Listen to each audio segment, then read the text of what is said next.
ચૂંટણી બાદ થયેલા થોડાક ફેરફારોમાં પેટ્રોલની વાત કરીએ, પેટ્રોલ ડીઝલની, તો 10-10 રૂપિયા સુધી ભાવ વધી ગયા છે. લોકો 3-3 દિવસ સુધી લાઇનમાં ઉભા રહેશે પેટ્રોલ ડીઝલ માટે. ગેસના ભાવ આસમાન સુધી પહોંચી રહ્યા છે. બીજો મોટો ફેરફાર ખેડૂતો ઉપર. ગુજરાત રાજ્યના ખેડૂતો એટલા પરેશાન છે, એટલા. આપણો દેશ કાચું તેલ ઇમ્પોર્ટ કરે છે 35 થી 40 રૂપિયામાં. ઇલેક્શન બાદ હમણાં ઘણા બધા પેપર લીક થયા. બીજી મોટી વાત કરીએ મિત્રો તો ડિમોલેશનનું કામ. સુરતનો 100 મકાન તોડીને વહી ગયું. હવે ખબર નથી ત્યાંના તંત્રને કે 10મા ધોરણમાં 2.5 લાખ છોકરાઓ ફેલ થયા. અને ઇલેક્શન બાદ વીઆઈપી લોકોની એન્ટ્રી, તેની પાછળ હકીકત તો કંઈક બીજું. ગુજરાતનું શિક્ષણ અત્યારે એટલું કથળી ગયું છે. ગુજરાતમાં 3000 સ્કૂલો એવી છે જ્યાં માત્ર એક જ શિક્ષક છે. જ્યારે અનાજ વેચવાનો વારો આવે ત્યારે ખેડૂતોને કાંઈ ભાવ મળતો નથી. જય દ્વારકાધીશ મિત્રો, આજના વિડીયોમાં વાત કરવાની છે આપણે ચૂંટણી બાદ થયેલા થોડાક ફેરફારોમાં. હમણાં કાંઈ તમે જોતા હશો કે પેટ્રોલ ડીઝલના ભાવ, ગેસના ભાવ આસમાન સુધી પહોંચી રહ્યા છે. પછી ગુજરાત રાજ્યમાં આપણે વાત કરીએ તો ડિમોલેશનનું કામ છે. ગુજરાત રાજ્યના ખેડૂતો એટલા પરેશાન છે કે આ તમામ વસ્તુ ચૂંટણી બાદ જ કેમ શરૂ થઈ ગઈ તરત. તો આપણે સૌપ્રથમ પેટ્રોલની વાત કરીએ, પેટ્રોલ ડીઝલની, તો 10-10 રૂપિયા સુધી ભાવ વધી ગયા છે પેટ્રોલ ડીઝલના, 10 થી 12. અને લોકો 3-3 દિવસ સુધી લાઇનમાં ઊભા રહેશે પેટ્રોલ ડીઝલ માટે. ખૂબ જ પરેશાન છે પેટ્રોલ ડીઝલને લઈને લોકો.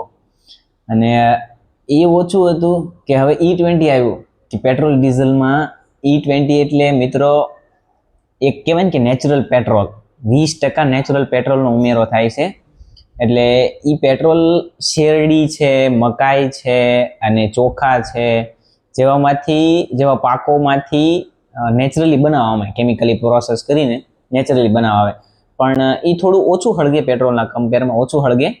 એટલે એને 20% આપણા પેટ્રોલમાં એડ કરે છે. ખરેખર આપણા પેટ્રોલનો ભાવ ઘટવો જોઈએ, કેમ કે એ નુકસાનદાયક તો ના કહીએ કાંઈ, પણ પેટ્રોલના કમ્પેરમાં ઓછો હળગે એટલે આપણું એન્જિન માઇલેજ ઓછું આપે, એવરેજ ઓછી આપે. પણ ભાવ ઘટાડવામાં આવ્યો નથી આપણી સરકાર દ્વારા. અને પેટ્રોલના ભાવ વધતા જાય છે દાડે ઘટવાને બદલે. આપણા નીતિન ગડકરીએ આપણને કહેવાય ને કે વાદાય કર્યા હતા કે પેટ્રોલના ભાવ 15 રૂપિયા ઘટી જશે, 15 રૂપિયા પહોંચી જશે. તેમનો એક વિડીયો છે તેમાં એણે મતલબ કીધું હતું કે 15 રૂપિયા. ખરેખર તો ના પહોંચીએ, કે 55 બી પહોંચવા જોઈએ. આપણો દેશ કાચું તેલ ઇમ્પોર્ટ કરે છે 35 થી 40 રૂપિયામાં, પણ એ આપણને વેચે છે કેટલા? 110 સુધી વેચે છે. હવે ખબર નહીં, તમે લોકો સવાલ કરો સરકારને કે આપણે કાચું તેલ આયાત કરીએ છીએ માત્ર 35 થી 40 રૂપિયામાં, વધુમાં વધુ 40 રૂપિયામાં, અને આપણને વેચવામાં આવે છે 110 થી 100 રૂપિયા સુધીમાં ડીઝલ પેટ્રોલ બને. તો આ એક મોટો ફેરફાર. અને બીજો મોટો ફેરફાર છે ગુજરાત રાજ્યના ખેડૂતો ઉપર. ખેડૂતોને પેટ્રોલ ડીઝલ નથી મળતું, હવે એ વાવણી કેવી રીતે કરે? ખાતરના ભાવ એટલા વધી ગયા છે કે ખેડૂતોને કહેવાય ને કે એક પાક લે તો એની કરતાં તો ખાતરના ભાવ વધારે થાય છે. નફો નામની વસ્તુ નથી આવતી. અને બિયારણ નકલી નીકળે, આવામાં ખાતર ભી નકલી નીકળે. અને પેટ્રોલ ડીઝલ માટે 3-3 દિવસ લાઇનમાં ઊભું રહેવું પડે છે. અને જ્યારે અનાજ વેચવાનો વારો આવે ત્યારે ખેડૂતોને કાંઈ ભાવ મળતો નથી, નુકસાનીમાં જાય છે. ડુંગળી, કપાસ, મગ, શાકભાજી વગેરેમાં નુકસાની જાય છે ખેડૂતોને. અને ઉપરથી પ્રાઇવેટ વીજ કંપનીઓ એટલા પરેશાન કરી મૂક્યા છે ખેડૂતોને કે ખેડૂતોની આજ્ઞા વિના ખેતરમાંથી લાઇટના થાંભલા નખાઈ જાય છે. અને પોલીસ તંત્ર ખેડૂતોની સાથે ઊભું રહેવાની બદલે ખેડૂતોની વિરુદ્ધમાં છે. ખેડૂતોને જેલ લઈ જાય છે કે તમે પ્રાઇવેટ કંપનીઓને થાંભલા નાખવા દો ખેતરમાં. કેમ કે આપણા ખેતરો સરકારના છે, આપણા થોડી ના છે. કંઈક અવાજ ઉઠાવો, નકર કાલ સવારે તમારું ખેતર વેચાઈ જશે, તમને લોકોને ખબર નહીં રહે. કોળગામ, સુરેન્દ્રનગર, મોરબી અને અન્ય કેટલાય જિલ્લાઓમાંથી અદાણીની લાઈન પાસ થવાની છે, ઇલેક્ટ્રિક લાઈન. હવે તમામ લોકો એટલા પરેશાન છે કે નથી લોકોને વળતર મળી રહ્યું, એ લાઇટના થાંભલા નખાવાનું નથી વળતર મળી રહ્યું પૂરતું. અને કેટલા વીઘા જમીન વહી જાય છે એ થાંભલામાં. લોકોની 4 થી 5 વીઘા જમીન વહી જાય છે. હવે તે કમ્પ્લેન્ટ દર્જ કરે તો પોલીસ તંત્ર તેમની કમ્પ્લેન્ટ લેવા માટે ના પાડે છે.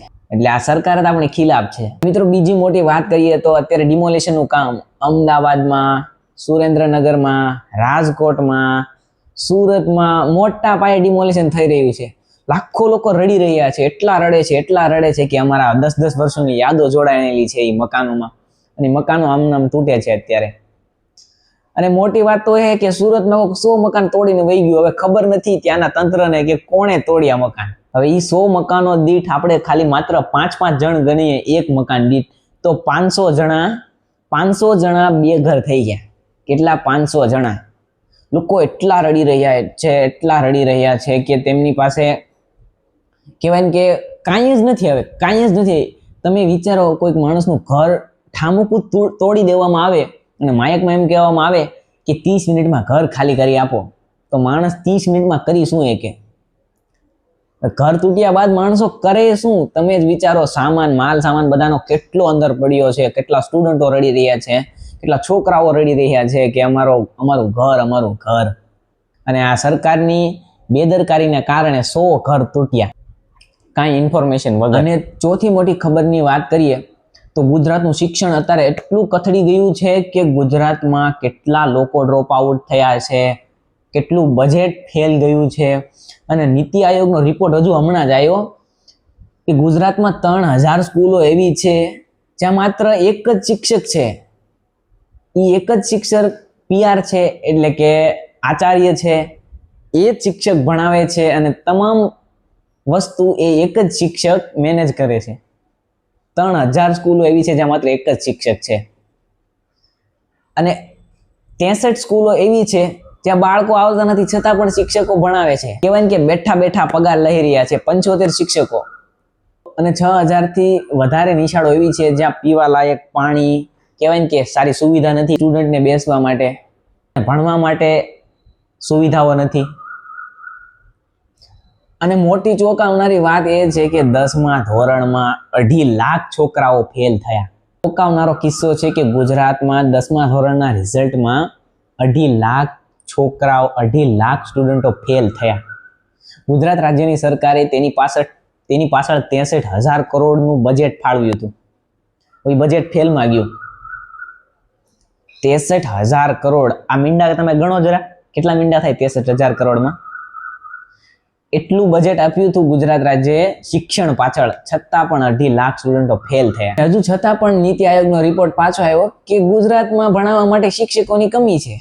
અને 3000 નિશાળો એવી છે જ્યાં માત્ર એક જ શિક્ષક છે. એમને સ્કૂલો હાલે છે. આ છે આપણું ડિજિટલ ગુજરાત. આ છે ગુજરાતની ડબલ એન્જિનની સરકાર. ખરેખર રિયાલિટી તો કંઈક અલગ જ છે. અને તમે એ બી નોટિસ કર્યું છે કે ઇલેક્શન બાદ હમણાં ઘણા બધા પેપર લીક થયા. નીટનું પેપર લીક થયું, હાલાકે એ ચૂંટણી દરમિયાન જ લીક થયું હતું. અને GDનું પેપર પણ લીક થયું, અને અન્ય બીજી 2 એક્ઝામનું પેપર લીક થયું. એમાં ગુજરાતમાં કેટલા લાખો સ્ટુડન્ટ તેનો ભોગ બન્યા છે. પાછલા 10 થી 15 વર્ષોમાં 34 જેટલા પેપર લીક થયા. એમાંથી ગુજરાતમાં કરોડો લોકો તેનો ભોગ બન્યા છે.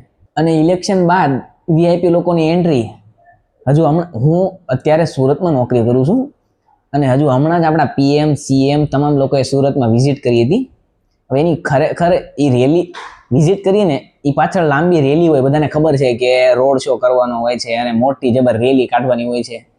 અને આપણા ડેપ્યુટી CM હર્ષ સંઘવી તે પ્રોગ્રામને ઇકોનોમી વાળો બનાવવા માંગતા હતા. મતલબ કે થોડો કહેવાય ને કે એન્વાયરમેન્ટ ફ્રેન્ડલી બનાવવા માંગતા હતા. તેઓ ઘણી બધી ફોજ ભેગી કરી હતી સાયકલો લઈને. તમે જોયું હશે વિડીયોમાં. એટલા લોકો 200, 300, 500 લોકો જેટલા સાયકલો લઈને રોડ પર જતા હતા. અને એ રેલીમાં સાયકલો લઈને ભાગ લીધો હતો ઘણા બધા લોકોએ. પણ તેની પાછળનો હકીકત તો કંઈક બીજું જ હતું. એ રેલી દરમિયાન લોકો 3-3 કલાક, 5-5 કલાક સુરતમાં ટ્રાફિકમાં હલવાયા હતા. બધાને ખબર છે કે સુરત ટ્રાફિક માટે પ્રખ્યાત છે. તો એ રેલી દરમિયાન, CMની રેલી દરમિયાન, PMની રેલી દરમિયાન અને એ સાયકલની યાત્રા દરમિયાન પાછળ લોકો 3-3 કલાક, 5-5 કલાક ઘરે જવા માટે ટ્રાફિકમાં ફસાઈ ગયા હતા.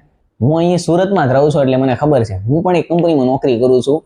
મારી કંપનીમાં 5 થી 7,000 સ્ટાફ કામ કરે છે. એ લોકો પણ 3-3 કલાક વાટે ઉભા રહ્યા હતા ટ્રાફિકમાં.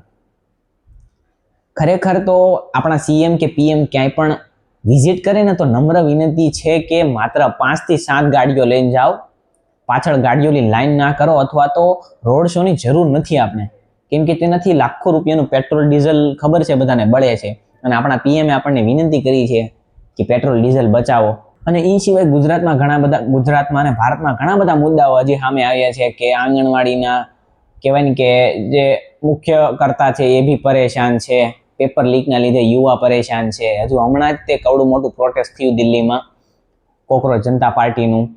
અને શરમજનક વાત છે કે ગુજરાતના ખેડૂતો પણ એટલા બધા પરેશાન છે કે તે લોકોને ન્યાય માટે છે ગાંધીનગર જવું પડે છે.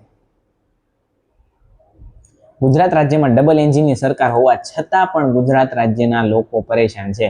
તો મિત્રો આજના વિડીયોમાં બસ એટલું જ. જો તમને વિડીયો ગમ્યો હોય તો લાઇક, શેર અને સબસ્ક્રાઇબ કરજો.